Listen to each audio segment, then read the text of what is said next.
So I'm here with an interview with a man who doesn't really need much introduction, but I'm going to give him an introduction anyway. I'm with the Italian gangster, Danny Sabatello.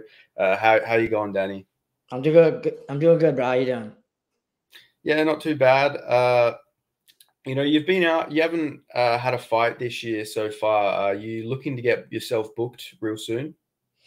Yeah, I mean, I was trying to get booked after my last fight, which was in 2023 in November. I fight in a way where I don't really take too much damage, and when I do take damage, I fucking fight through it because I'm not a pussy like any of these other guys.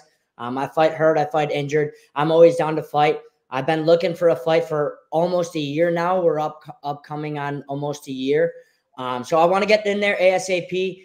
PFL and Bellator know that I want to get in there ASAP. I just signed with the best manager in the game, Ali Abdelaziz, and he knows that I'm down to get in there ASAP. So it's really just a waiting game right now. I'm training twice a day, every day, very hard at the best gym in the world, at American Top Team, like I always do.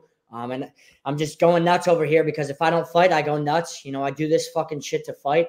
I do this to beat the shit out of people. And I'm not doing that right now. Yeah, definitely. Has there been any names offered to you so far? Like, is there anyone who said no or anything like that? I mean, I've been calling out guys left and right. I'm calling out guys in Bellator, PFL, UFC, Ryzen, One. I'm just trying to get somebody to fight me. The problem is there's not too many Bellator cards as it is, and I need to be on a Bellator card since PFL doesn't have bantamweight. And the other problem is a lot of these motherfuckers don't want to fight me.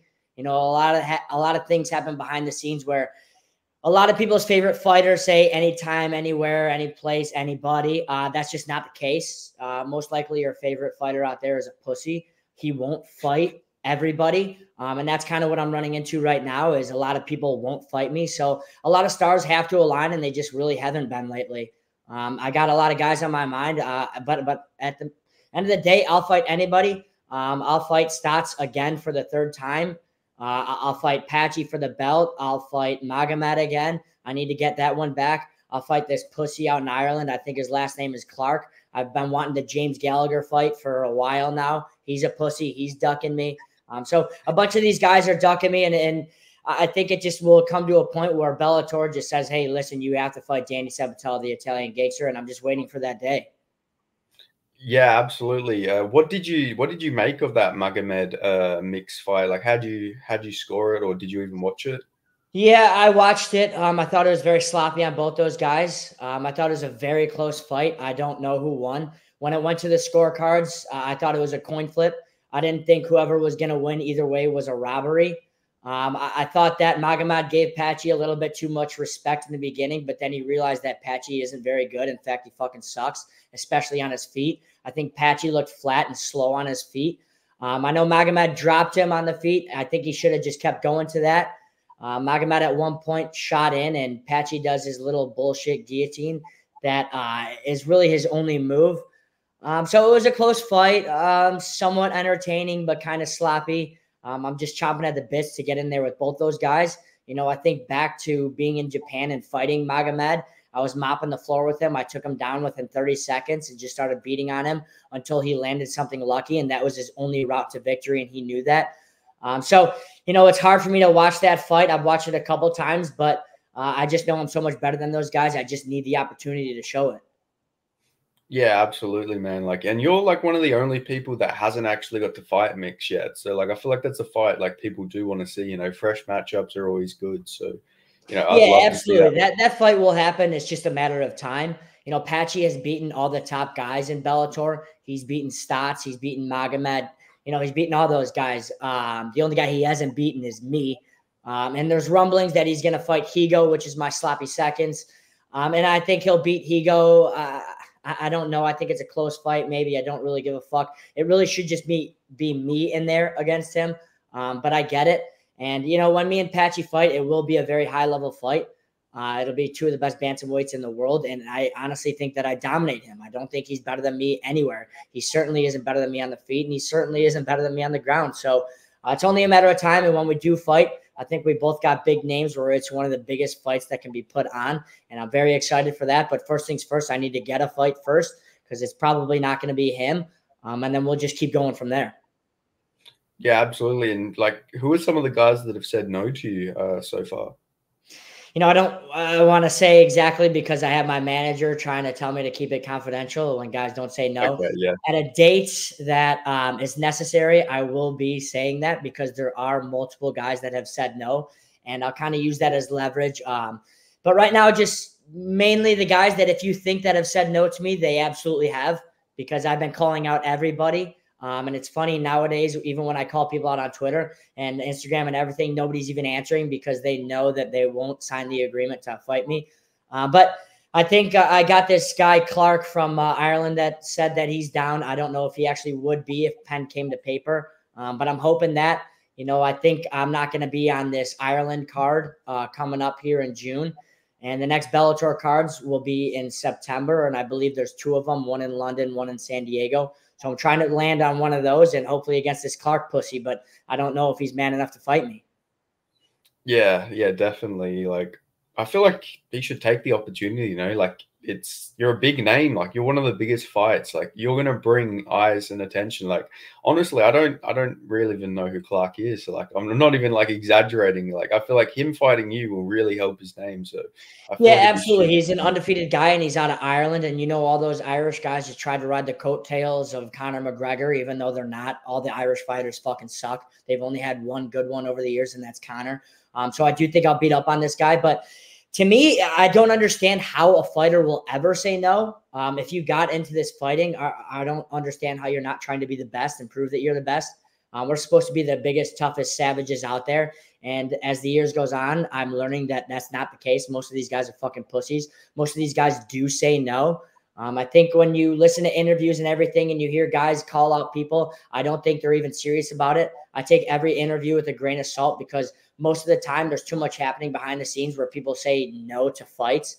And that's just the case. But it just blows my mind that there's another man out there that'll hear me call them a bitch and a pussy and tell them that I want to fight them. And they do this as a profession and they'll still say no. I don't get it. But I also could understand that because they recognize how high skillful I am and how much I'll beat the shit out of them and make it known to everybody.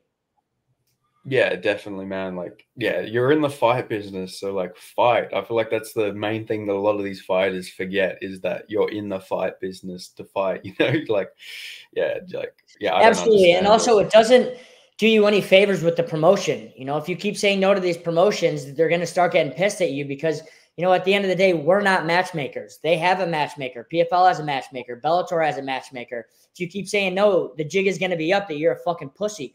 Say yes. You're in the fight business. You do this to fight for a living. So how do you not have confidence in your skill and your ability? It just blows my mind, and it always will be. It's a flaw in MMA. To me, it should be if you say no to somebody, you immediately get cut because you don't call the shots the promotion does. But that's just my train of thought. Yeah, definitely. That's the real like fighters mentality right there. Like you say yes to everybody because you're a fighter. I don't understand why people pick and choose, especially when you're in a major promotion. At the end of the day, you're getting good money. So like why even say no to these fights? Yep, absolutely. And when you look at a guy like me that has a big name and is high up on the rankings, it can only do you favors if you do get lucky and beat me. So it just seems like an opportunity that everybody should be taking, but they're not. Again, a lot of people are very scared. It is crazy in this sport. There is a different type of emotion when you're in the cage and you have the stress leading up to a fight. So I can understand how fighters are big ass bitches when it comes to fighting against me because I make the lights even brighter. It is a little bit different when you fight me. And I don't think people enjoy, the training camp when they have me John in your ear. But that's just why I do what I do. I get in these guys' heads and I get in them before the fight. And, but either way, given all of that, you signed up to do this shit. You signed up for the trash talk. You signed up for me bashing and mauling you. But yeah, again, I just don't get it. Yeah, definitely. And talk to me about like the trash talk. Does that add pressure onto you to go out there and have your best performance, or does it just not matter to you at this point? Well, for starters, everybody asks me that, and the first answer is I just like doing it. I always fucking trash talk everybody, no matter what. I could be playing pinball at the local bar, and I'm gonna get in your head and trash talk you. To me, trash talking is the fun of it. I absolutely love fighting. I adore it, but I also love the trash talk. I love everything about this sport, and the trash talk comes with it. I also believe in mental warfare. I believe in getting in these guys' heads before the fight. But also, I think a lot of these guys are fucking dummies and they can't be creative. They can't come up with their own shit. So I think I take advantage of my mouth and my creativity. And a lot of these guys just can't match it, and I make them look stupid. And when they look stupid, they get embarrassed and their confidence is low, and they go into that cage not as confident as they should be. And confidence in this game, and I guess pretty much every sport, is everything. You know, we're at a level in a major promotion right now where everybody is pretty elite. But if you go in there like a fucking dog pissed, very confident in your ability, you're a different type of fighter. So I like getting in these guys' heads, playing mental warfare. But to me, talking shit to people is half the fun of this. Yeah, absolutely. And as a fan, it's like when you see someone who's very confident in themselves and talking trash, it just makes the build up so much better. Like as much as people want to say they care about respect and all this stuff, people want to see trash talk in fights. Like if they say they don't, they're fucking lying, in my opinion. Yeah, absolutely. And I understand how people say, oh, it's cute, they're friends and all that shit. First of all, there is no fucking way I want to go in a cage and kill somebody that's my friend. So why would I try to be buddy-buddy with this guy? You know, I tap into a mindset where when I go into that cage, it is possible that I die. It is possible that I take a life. It is possible that I paralyze this guy. Why would I want to become buddy-buddy with this guy?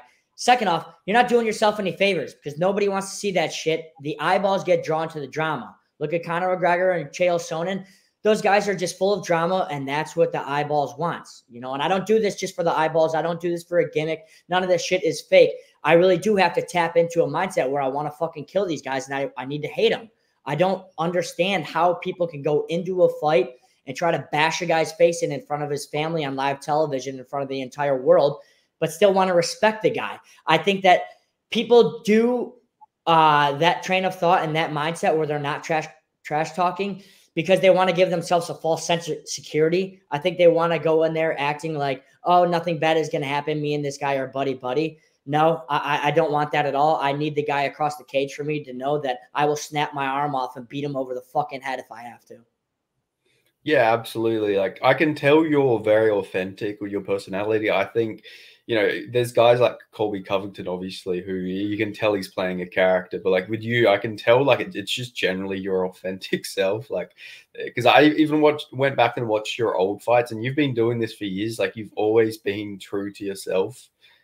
Yeah, absolutely. Colby and an abundance of other guys. Not only is it fake and a made up character, but they rehearse their lines and they make shit up. They write shit down. They try to make sure they say shit in interviews and press conferences and everything. I do everything off of the top of my head. I'd probably sound stupid if I even did rehearse shit because I wouldn't be able to remember it or I would mumble it or anything like that. Let other these guys do. Just like Henry Cejudo, he puts on a persona and it's just so fake. It's rehearsed.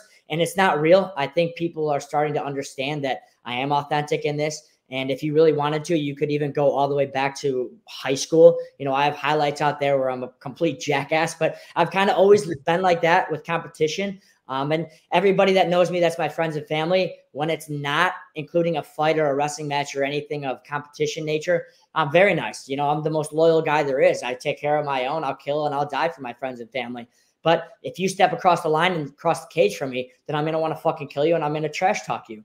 And a lot of these guys just aren't like that. But I like to think of myself as the most authentic guy in the game. I know Conor maybe still is fighting. You could consider him, of course. He's the Mac Daddy. He started this shit, him and Chael.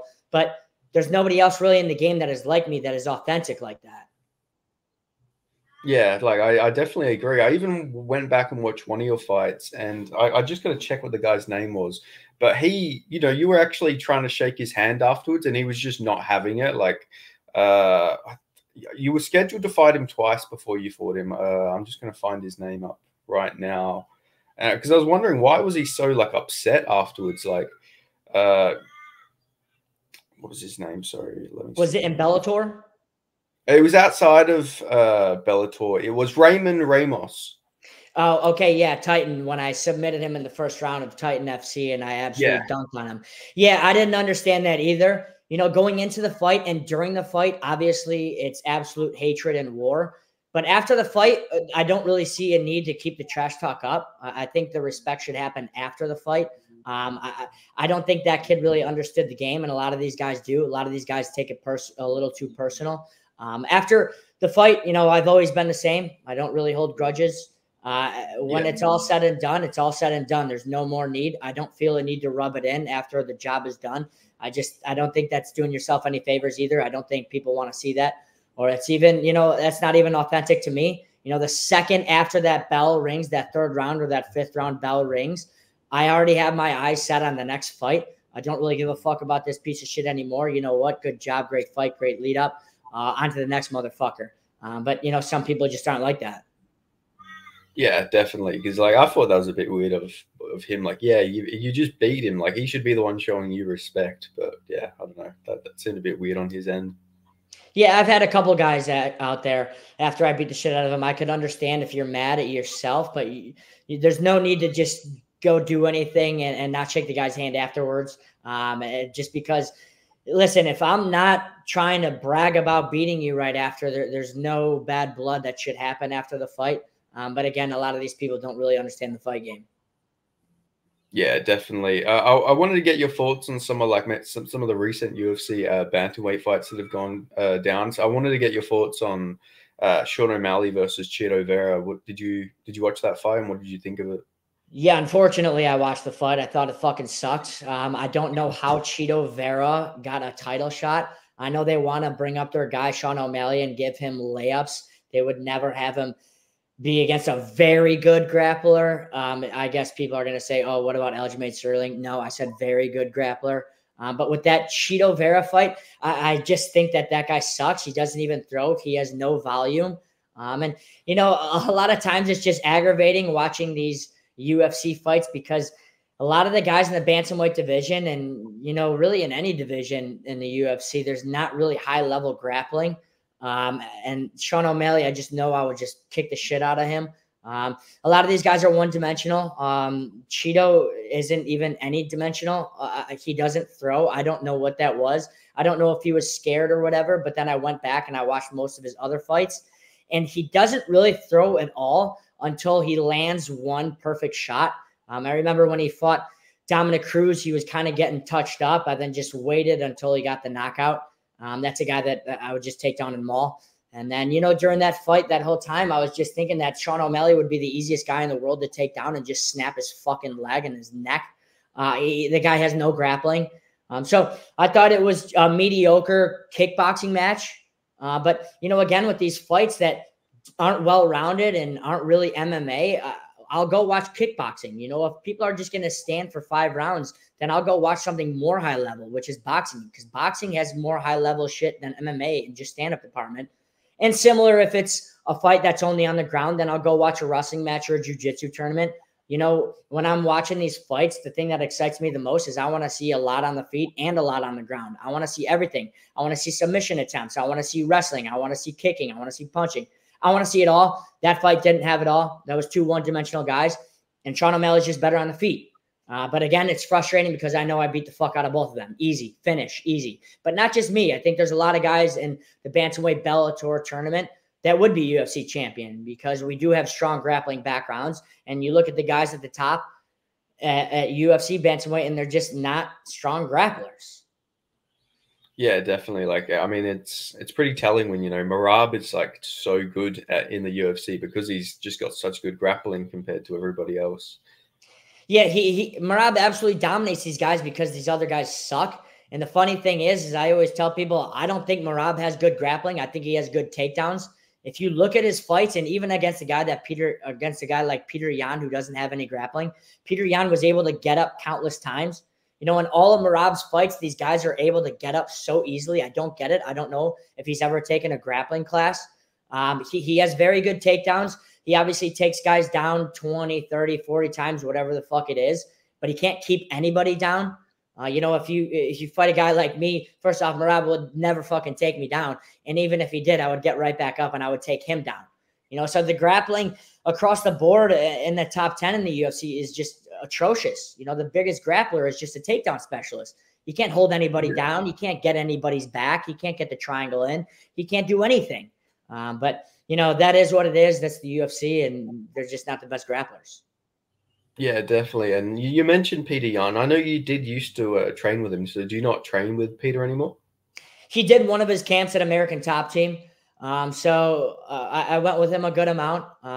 I don't really like to talk about what happens inside the gym, so I don't really want to share too much there. But yeah, he came to American Top Team for one of his camps. In my opinion, he should have stayed. I don't know why he didn't. I don't know what it was, but some of these guys, they hop around gyms. That is what it is. That's their decision. I'd never do that. I stay at American Top Team just because it's the best gym in the world. I know the guy has a family, so maybe he had to get back to Russia or whatever. But yeah, he was at American Top Team for a little bit. Is that a fight you would take, like, down the line? Yeah, I'll take it right now.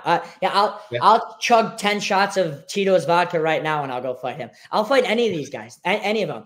And a guy like Peter Yan, again, I don't want to share anything that happened in the gym, but I'll take a striker that has no grappling any day of the week, but I'll take anybody any day of the week. I really mean it when I say I'll fight any of these guys. I think I have a style that I can go to an area that somebody is weak in. And I think a lot of these guys are very weak in a lot of the areas. Yeah, definitely. I'm just going to get up the top 15 in the UFC, and I just want to get your thoughts on all of these guys. Because I'd love to get your analysis on all of these guys. So the first fighter I want to talk to you about is the number 15 guy in the world, who is Pedro Munoz. So he's a teammate of yours. So I just want to get your thought on Pedro Munoz first of all. Yeah, Pedro's actually a very good close friend of mine. When I first came to American Top Team like 4 or 5 years ago, he was actually the first friend of mine.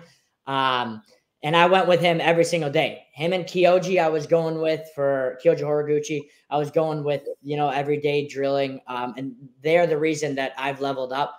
Pedro's the man.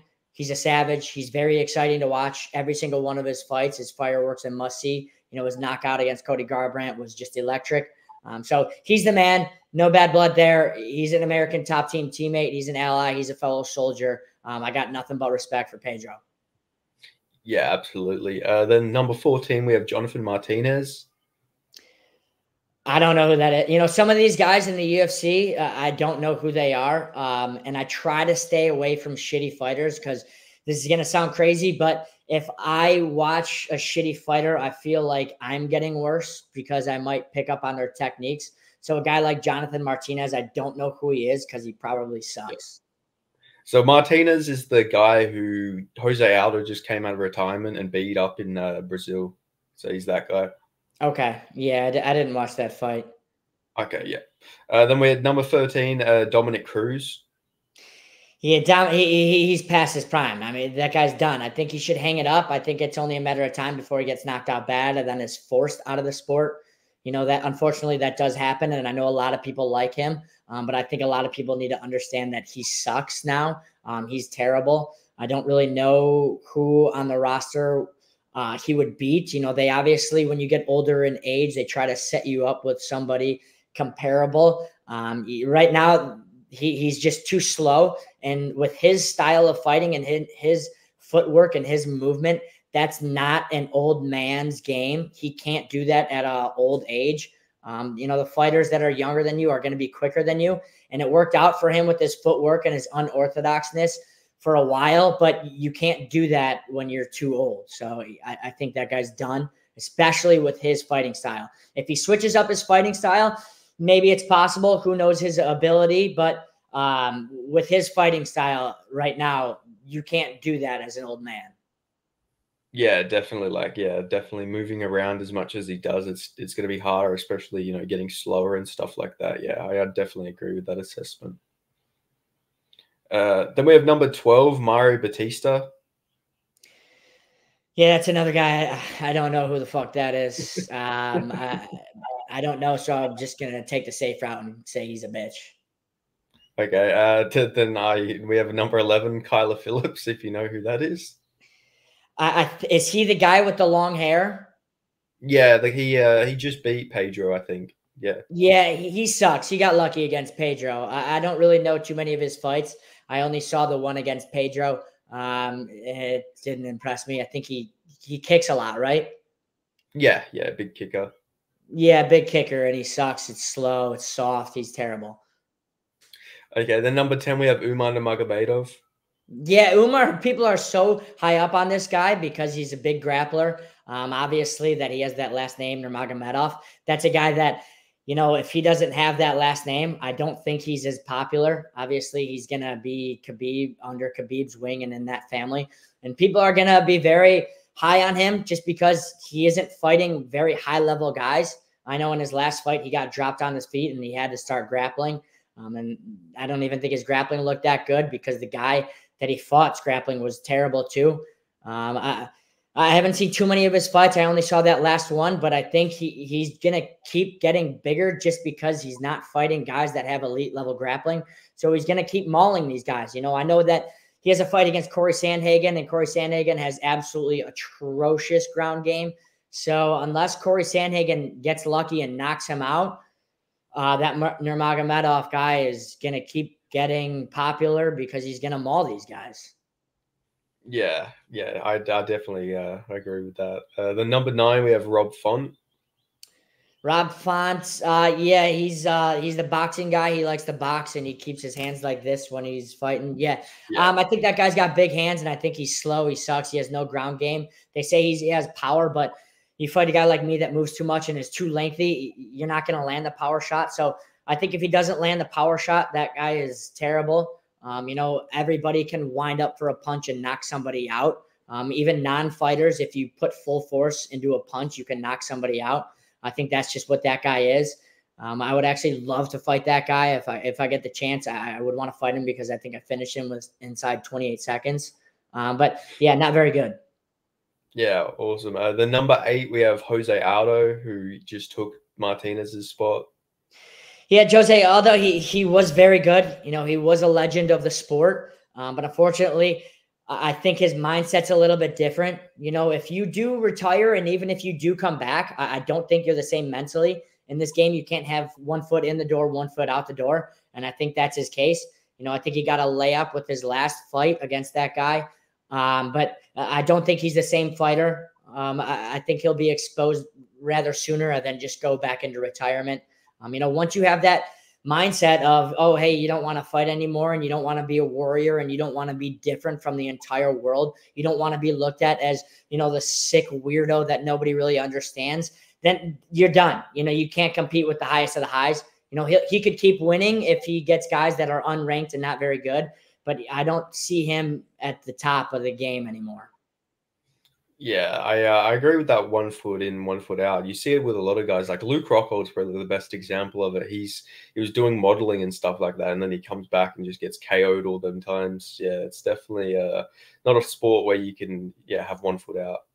No, not at all. And this is 100% a mindset sport. If you're not seen as crazy by the general public, then you're not going to be successful. You have to be all in and you have to be a little bit different. This isn't fucking basketball or football or any of that pussy shit. We're trying to bounce each other's skulls off the canvas. You have to be totally zapped in. Yeah, absolutely. The number 7, we have Song Yadong. Song Yadong, yeah, he's so short. He's like a midget. I know he's like a very fast guy on the feet. I haven't seen too many of his fights, but I know that he has terrible grappling. I know he trains out in California with Uriah Faber. That's a guy that I would just get his back and I would just strangle him. He's just too short. I actually might not even strangle him. I might just punt him. I don't know. The game plan would just probably vary throughout training camp because it doesn't fucking matter how I finish him. I just would. I don't think he's very good. I know he's very fast. He closes the distance very quick. He's obviously just a striker. I think Peter Yan just beat him, if I'm right about that. Yeah. I think he's okay. I think he's pretty good on the feet, but would get exposed on the ground. Then we have Davison Figueiredo, the former flyweight champ. Obviously, 2-0 since moving up, but not against like the greatest guys. But yeah, we got so there's Figueiredo. Yeah, I just think he's too small. I think he should have stayed down at 25. I don't think he's beating our boy Pantoja, but he should have stayed at 25. I think this is a weight class for the big boys, and anybody that uses the leverage against that guy, he's just going to get smothered. I think he has pretty good skill. He's actually pretty well-rounded. I think he is soft mentally. I do think he is a bitch up top, but he has some pretty good skills. I just think he's too small for the weight class. Yeah, and speaking of small for the weight class, then we have number 5, Henry Cejudo. I actually didn't know that he was still fighting. I'm surprised you even said his name. He came back. Yeah, he came back. He lost to Aljo, then he lost to Marab, and he said that he's going to keep fighting.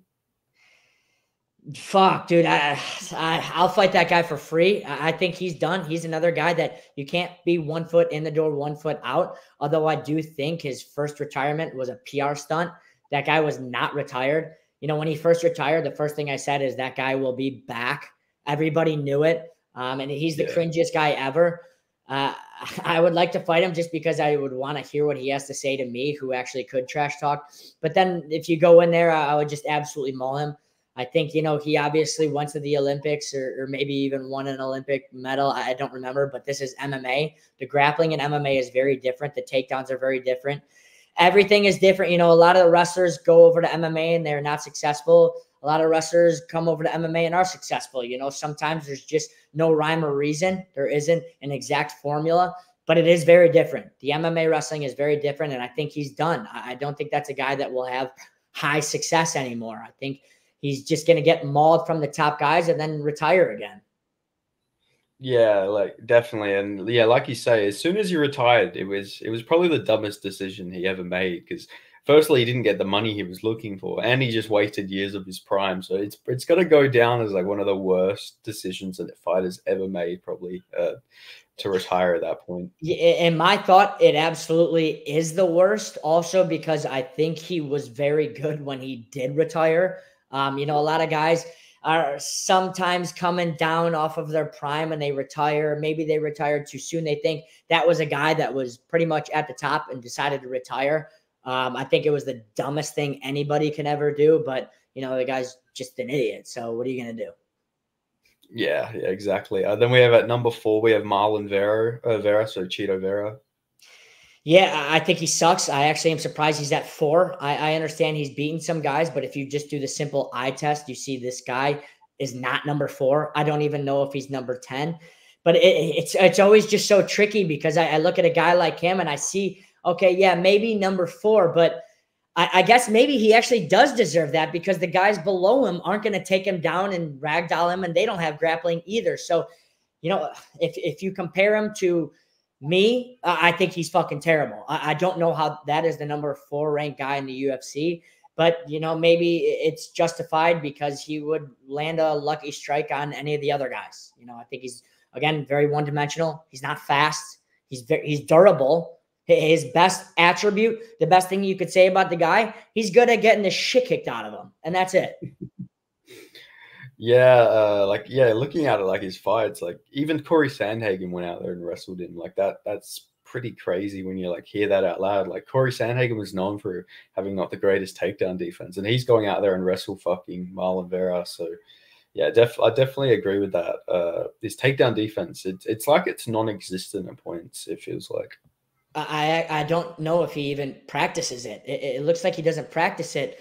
But then again, I don't know if he has to practice it because a lot of these guys aren't going to shoot a takedown on him. You know, a lot of these guys are just failed kickboxers. You know, if they went into the kickboxing or the boxing worlds, they would get the shit kicked out of them. But they realize, oh, I'll just do stand-up and MMA. Well, you know what? Then you're going to get exposed when you got a guy like me who's well-rounded that will just maul you. But they're not getting exposed. They just are going against guys that will just stand up with them.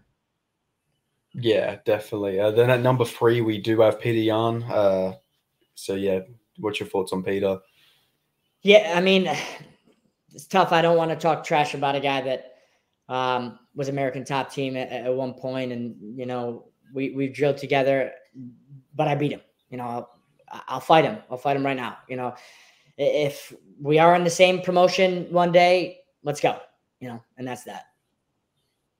Yeah. Number 2, then Corey Sandhagen. Yeah, Sandhagen, again, a guy, he's fun to watch. If you're new to MMA and you don't understand it, and you'd be like, oh, yeah, wow, this guy is, you know, pretty dynamic and he's athletic. You know, he had a switch flying knee against an old man and knocked him out. And I understand that. I get he has highlight finishes. He had that spinning wheel kick against Marlon Moraes also. So he is a highlight reel, but, you know, it's different when you got a guy pressuring you in your face 24/7 that's trying to break you. You know, If you have a guy that's not just trying to break dance with you and stare at you across the cage, you can do and try a lot of things because there's no repercussions. But when you got a guy pressing forward that's just going to beat the shit out of you and maul you, the fancy stuff's not going to work. I'm going to break his fucking arm off. I'm going to break him mentally and just tear open his fucking face. You know, that's a guy I'm very excited when I talk about him because that's a guy that I just see myself elbowing repeated in the fucking face. I think if he doesn't land some flashy shit, then he's just ordinary. You know, his grappling's terrible. You know, Aljamain Sterling took him down, and I don't even know what the fuck that was. Sterling took him down and just choked him within like a second. Like, what the hell? Have you ever grappled ever? So I don't think he's very good. He's very flashy. He has some slick, sneaky moves. But if you stay out of that and you pressure a guy like that, he'll break because he's soft. He's soft mentally too. I can just tell by the way he is. He's soft. And then we have number 1, Merab Dvalishvili. Yeah, I hate talking about this guy because, first off, he is not funny. He makes these fucking videos, and to me, he's Henry Cejudo. Dude, he just tries too hard, and it's not funny. And not only that, everybody thinks he's a great grappler. He's not a great grappler. He's a great takedown specialist. He takes guys down, and he has good conditioning because there's no resistance on the takedown. So he's able to just take these guys down left and right. But I see it as he can't hold anybody down. You know, I think in one of his fights, he set a record for the most takedowns in a fight. And I see that as he also let up the most escapes in a fight, which is pathetic. He can't hold anybody down. That's terrible. That's zero grappling. Again, great takedowns, no grappling, and a stand-up is nothing. You know, he's a little midget. He's a little bowling ball. I might just cheap kick him and kick him in the fucking face. I don't think he's very good. Good takedowns, good conditioning. That's it. And then we have the champion, Sean O'Malley. So, yeah, what are your thoughts on Sugar? Yeah, he's brought eyeballs to the bantamweight division, of course, by being a fucking weirdo. I don't see it. I don't see how this guy gets all the attention. He smokes weed. Cool. That was like awesome in high school. Like, wow, you smoke weed. But yeah, I get he brought eyeballs to the division, and people should be thankful when they fight him because he does bring eyes to it. But I don't think he's that good of a fighter. I think he's a sniper. So he is good if you have him on the outside and you let him have his distance. He's a long, rangy fighter. He knows how to use his range. He has long, skinny arms, and he knows how to use that. But he's also very fragile. He's not durable. Again, if you go back to that Cheeto fight, I think if Cheeto just would have thrown volume, Sean would have broke, not just mentally, but his physical body. I don't see that guy has a long career just because he's not durable. If I were to fight him, I would go out there and I would try to kick him as hard as I can the first thing, and he'll break something. That guy's body, it's not durable at all, you know. I don't think he's very good. Obviously, he's the UFC champion of the world, but he hasn't fought somebody that's taken him down and just tried to maul him. And I don't think he will. You know, I don't see anybody in that top 10 that holds him down and just mauls him. So he might keep winning. He might beat Merab. I don't know. With that fight with Merab and him, I think he's going to have a lot of opportunities to knock Merab out because, again, Merab can't hold him down. All Sean needs is one lucky shot, and he'll have about 20 different opportunities too. You know, it'd be one thing if Merab takes down Sean and you think, all right, that's it. That's the end of the round. No, Sean will be back up in about 20 seconds because Merab sucks. And then Sean's going to try to knock him out. So I think that's a toss-up fight. I think it's a very sloppy fight. And I'm not too high on Sean either. Yeah. So that is the top 15, but I also want to get your thoughts on Aljamain Sterling. Obviously, he's a featherweight now, but, you know, he was at the bantamweight division for a while. And I did see, I seen you responded to his tweet. You're just like, yeah, thanks. It was like something like, thanks, Aljo. Yeah, we're all wondering what your opinion was or something like that. Yeah, that was hilarious. That guy he just bothers me. I want to fight him, and I understand that he's at 145, so I'll just fight him on the street. I'll just run into him and beat the shit out of him. I don't like him. I know he was at one point the UFC bantamweight champion, so I've always, during that run, licked my chops at trying to fight a guy like that because I know I do very good with him. You know, he's only good if he gets that figure 4 on the back. If he doesn't have that figure 4 on the back, I don't think he's as good. But he also tweeted at me a couple of years ago when I fought Stotts, and he said some shit, and with me, I don't forgive you and I don't forget. So I'll be gunning for him until I fight him one day. And if I don't fight him one day in the cage, I'll fight him one day outside the cage. So I'm going to keep going after him. It's a guy I just don't like. I know that he just beat Calvin Kattar, but Calvin Kattar doesn't have the best grappling. I don't know if Sterling sees the results he did at bantamweight as he does at featherweight. Those are some fucking big guys. But yeah, I just don't like him. Yeah, if you can remember, what was even the tweet? Like, what did he say? I'm not sure, but not surprisingly at all, he took Stotts' side when we were fighting. So I don't know what he said, but I also responded to that, I think like a week later. But I think it was something along the lines of Stotts just has to throw and he'll win the fight, because I was just holding Stotts down and just holding him or something like that. I don't know, but he wanted Stotts to win. So I just took note and okay, fine. Both of you versus me. Fuck it. All right. You're fucking dead too. So if I see that somebody's cheering against me, obviously I'm not going to try to fight everybody that cheers against me. That's like half the fucking world. Everybody hates me, but I will hate you too. So if Aljamain's cheering against me, yeah, it'll be right back at you. Yeah, definitely. Yeah, so you definitely, would you say he's like the fighter you like hate the most, like that you could potentially fight? Yeah, absolutely. Well, first of all, I hate Stotts more than anybody. If I could kill anybody in the history of time, it would be Rafion Stotts, and it would be with my bare hands. But I'll get that opportunity again someday. I don't know when we'll fight, but we will fight again. But yeah, Aljamain's a guy that I also need to fight. It's just a little bit tricky right now because he's at featherweight, and I'm not moving up to featherweight anytime soon. I don't see myself ever moving up to featherweight. I am a cutting weight specialist. I'm a professional at this. I've never missed weight. I'm not even that big. I keep my weight low just in case I get a short notice opportunity that I always take. So I don't know if me and Aljamain ever will, but I would absolutely sign up to fight him any day of the week. Yeah, definitely. Like what actually got you into mixed martial arts? Because I know obviously you did have the wrestling, your wrestling credentials, but what actually got you into mixed martial arts? Well, I've just always loved fighting. My two favorite things in life are fighting and talking shit. And what better way to get into MMA? Those are two things checked off the list.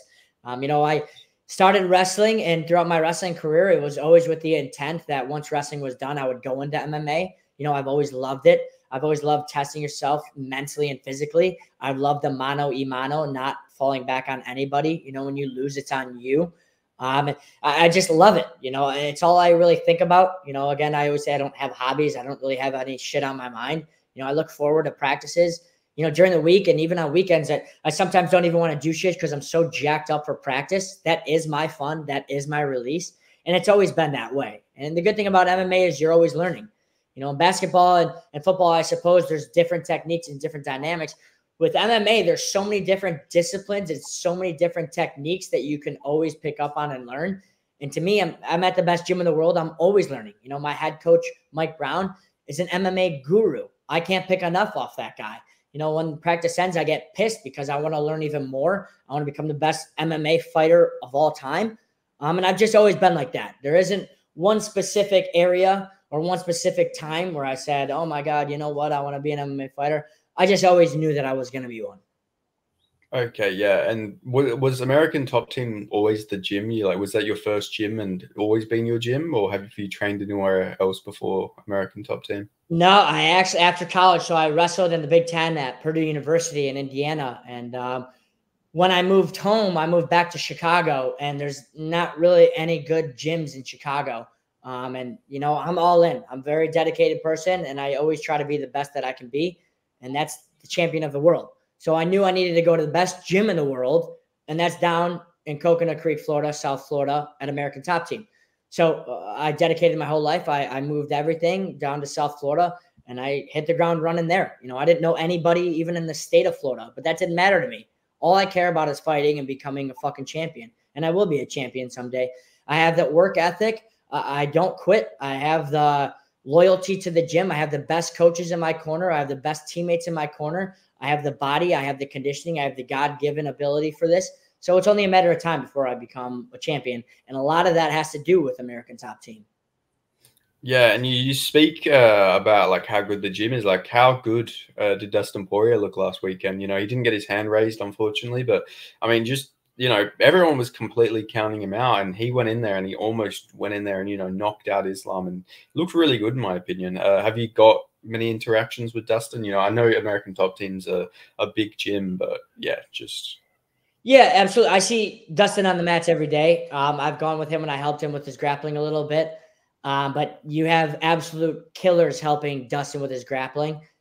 Dustin, yeah, I thought looked great. I think he surprised a lot of people, but that's just a testament to not only Dustin working hard and practice every day, but also a testament to American Top Team because he was going with guys like Mateus Gamerot, going with guys like Hanato Moicano, Grant Dawson. And he wasn't really going with Arman Sarukian too much, but he's also in the gym. So we got the best gym in the world. He's got high level grapplers. He's got the best MMA coach in the world, Mike Brown, leading him. And it's just a testament to those guys. So I thought he did look good. It's unfortunate that he didn't beat Islam, but Islam's a savage. You know, that guy is awesome. We knew it was going to be a tough battle going in. And a lot of people were saying that Dustin had to touch the button and knock Islam out. And I think people were surprised by Dustin's ability to stuff the takedowns and his grappling and get back up. I thought he looked good. But, there's no moral victories in the sport. There's no, yeah, you did good, you did close. And I know Dustin, I haven't talked to him after the fight or anything like that. He's back in Louisiana, but I know he's not happy with it. He's not content. He's not satisfied. I think he envisioned himself getting the championship belt of the world and then drifting off into the sunset. And he can't. And he has to live with that forever, which is brutal. And that's why we fucking love this sport, is because it is so brutal. You need the horror stories for the victory parade. You need all that shit. And that's what MMA is. That's what makes it very unique, and it makes it different than any other sport. But Dustin looked very good. He's the man. Everybody loves him around the gym. He's one of the team captains. It's just unfortunate he couldn't beat Islam, but Islam is so fucking good. yeah, definitely. And I'm glad you did bring up Arman Sarukian because I don't know if you've seen, but Arman has been he's been talking quite a bit of trash about Dustin recently. And I just wanted to get how does that even what is the gym's reaction to that? Because obviously Dustin being there so long, it must make things a bit awkward, right? Yeah, I mean, it's tough. There's no right way to go about this. At American Top Team, a lot of times we have guys fighting our own guys. It's a good problem to have. It obviously is a lot of friction. Even coming up, we got Bruno Silva taking on Cody Durden. And those are both American Top Team guys that I saw earlier today. They're back to each other on the mats. And it's just crazy at American Top Team with the high levels. Sometimes you got guys that just hate each other. I don't like that Arman talk that shit because it was unnecessary. Arman's not going to fight Dustin, so it wasn't cool of him to say that. I like Arman. I'm friends with Arman. I got nothing against Arman, but he shouldn't have said that shit against Dustin because it wasn't necessary. But my boy Mateus Gamrot is a G and came to Dustin's back, and he had his back, and he tweeted at Arman that he's a bitch. And listen, I got no dog in the fight. I'm not rooting one way or another, but I love the loyalty at Gamrot. Gamrot's a savage. Everybody in the gym knows Gamrot's crazy. That guy can hold the belt one day. And in fact, I do think Gamrot will hold that 155-pound belt. But that it's just drama. I'm not involved, so I don't want to speak too much of it. It doesn't involve me. Why would I get myself involved in that shit? We're all American Top Team, but I don't like it when American Top Team talks shit about other American Top Team guys. We kind of saw this. This was a higher level of it, but with Colby Covington and Jorge Masvidal, and it just didn't end well. We had to kick Colby out of the gym, and hopefully it doesn't lead to that. But again, this is a good problem to have for the best gym in the world. Sometimes we get the top guys talking shit about each other. Yeah, definitely. Yeah, like you say, it's a good problem to have, but not when it gets to bad levels of blood. I'm not saying there is bad blood between Arman and Dustin, but you never know how it could play out. But yeah, definitely odd situation, it seems like. Absolutely. So obviously being a Chicago man, I wanted to get your thoughts on Bilal Muhammad. He's fighting for the UFC championship against Leon Edwards. I just wanted to get your thoughts and prediction for that, fellow Chicago native. Yeah, I didn't know he was Chicago. I fucking hate him. I think he's a bitch. I don't like him. I think he's very boring to watch. I think he's not that good. I'm actually surprised they gave him a title shot, strictly because not only is he not that good, but that guy is just the most boring guy ever. I see that guy's face and I just hate him. I don't know what it is. I just don't like the guy. I think Leon spanks him again. I think he was beating the shit out of him the first time that they fought anyways. But I think Leon sparks him. But I also don't think it's very exciting of a fight. You know, I don't know if there's going to be a lot of eyeballs on it. Leon is just the worst. That guy, I just find him so uninteresting. I just hope he just goes away. I don't like the guy. I don't even like looking at him. I actually get pissed off whenever I see a picture of him. But I don't like him. I don't. I guess is he? If he's claiming Chicago, that's great. I didn't know that he was Chicago. He's still the most boring guy in the world. Okay, yeah. It's going to make it really awkward now you with Ali, because now you're going to have to go to like dominance events and stuff like that. You're going to have to run into like, you're going to have to see him in person now a bunch as well. So that's going to be fun. Yeah, I don't really care. You know, I'm very authentic, and what I say, I mean. You know, this isn't the first time. You know, I've been to Bellator fights where they've had to keep security with me just in case shit happens, and that's okay. Yeah. I don't mind it. You know, I'm in the fight business. I signed up for this shit. I'm not saying anything I wouldn't say to people's faces. I don't like the guy. That's okay, Yeah. and I don't think he likes me either, actually. But you know, it is what it is. If shit happens, shit happens. I'm not really afraid of anybody. Yeah. I'm more so meant like you saying how you like it makes you sick to like look at him and stuff like that. Now you're gonna have to actually see him in person. You might need a you know, a fucking bin or something nearby just in case you need a vomit. You know. Yeah, 100%. Yeah, I mean, I'm not looking forward to seeing that fucking ugly mug, but you know, it is what it is. Yeah. Now I'm realizing because he trains with Stotts as well, or he did at one point, right? Yeah, that makes a lot of sense. Yeah. Yeah, I think he said something a few years ago when I was fighting Stotts. I don't know if it was on Twitter. I don't know if it was at a press conference or something. But he took Stotts aside. So again, I keep that in the back of my mind, and it's fuck you till the day I die now. So I don't like the guy. I think he trains at Rufus Sport. Maybe he trains in Chicago now. I don't know. But again, I don't fucking like that guy. I think he's the most boring guy ever. Yeah. Even if he didn't mention my name, even if he didn't talk shit about me, I still would fucking hate him. I think he's boring as fuck. And I think he is not the second best guy in that weight class. So I think he's undeserving of a title shot anyways. Yeah. Who do you think is the second best guy in that weight class? I don't know. Not Leon. Yeah. I mean, not whatever the fuck that guy's name is. Yeah, remember the name. I forgot the name. Bilal Muhammad. Yeah. Yeah, definitely. Fucking Bilal, man. He is definitely like a very hated fighter. Did you see that video where there was like a fan, and it was like they were like taking photos with the belt, and Bilal was like a part of the photos, and they literally they're like, "Oh, could you get out of our photo, please?" to Bilal. I saw that. That was a little bit ago. I'm not surprised though. Nobody likes fucking Bilal. It's not even like, oh my God, we hate Bilal. He's such a jerk or anything like that. It's just like, you're just fucking boring and uninteresting. Just get the fuck out of here. Nobody knows who you are. Nobody will ever like him. Nobody ever will hate him. He's just a guy that's just there. You know, he just exists. Yeah. Fuck that guy.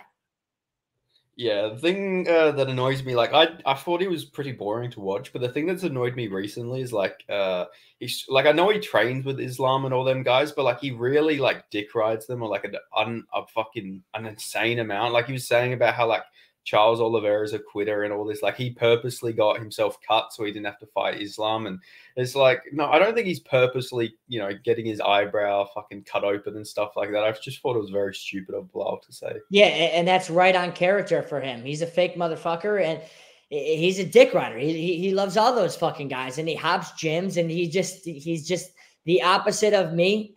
He says shit. I don't like the guy. He's very opposite of who I am. Again, just hops around all these gyms, steals shit from everybody and their lines. And it's not a coincidence that he's just going with that Islam crowd and trying to be like them when he's not. The guy's just a poser. He's fake. Yeah, definitely. Like Yeah, I definitely agree with that. Like, it's even like the stuff with him and Sean Strickland. Like, he talks like he said he would smack Sean Strickland in person if you ever seen him, and then Strickland like posted a video of him just like taking the piss out of Bilal in person, like calling him thunder thumbs, and like it's like he didn't do anything. Yeah, I'm not surprised.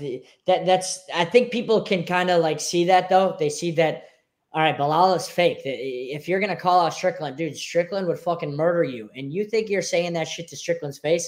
I don't think so. I think whenever Bilal talks shit about Strickland, take it with a grain of salt because there's zero chance that he would say that to Strickland's face without Strickland beating the shit out of him. And I think Strickland does beat the shit out of him. Yeah, yeah, definitely. If your former teammate Colby Covington was to fight Bilal, who would you be rooting for in that fight? Colby. Colby would beat Yeah, him, and I would be rooting for Colby. I'm not the biggest fan of Colby, you know, because Jorge Masvidal is my boy. I also don't like it when people call me Colby because Colby does put on a shtick. Everybody knows that. I don't put on a shtick. I don't rehearse lines. I don't make up lines. I don't say things that are rhyming. We're very different, but Colby would beat the shit out of Bilal. Bilal, I would say Bilal's only chance is to knock him out, but Bilal doesn't knock out anybody. He doesn't finish anybody. Colby would fuck him up. Okay, yeah, awesome. Yeah, so just before we go, is there like anyone you want to shout out? Any sponsors you got, and anything like that? Now, shout out to myself for always keeping it real. Yeah, absolutely, shock the world. Now, awesome, man. Thank you so much for the interview. It was a fucking blast. That's probably the most entertaining interview I've ever had. I'm not gonna lie. Yeah, I That love was it. fucking. Anytime you want an interview, just let me know. Yeah, awesome. I'll definitely take you up on that. Hopefully, they'll stop ducking. Hopefully, you can get yourself a fight booked, and yeah, we can talk about who the next victim is. Absolutely. All right, bro. Thank you. Awesome. Thank you so much. You have a good rest of your day You too. or night, actually. Yeah, easy. Later. Gotcha.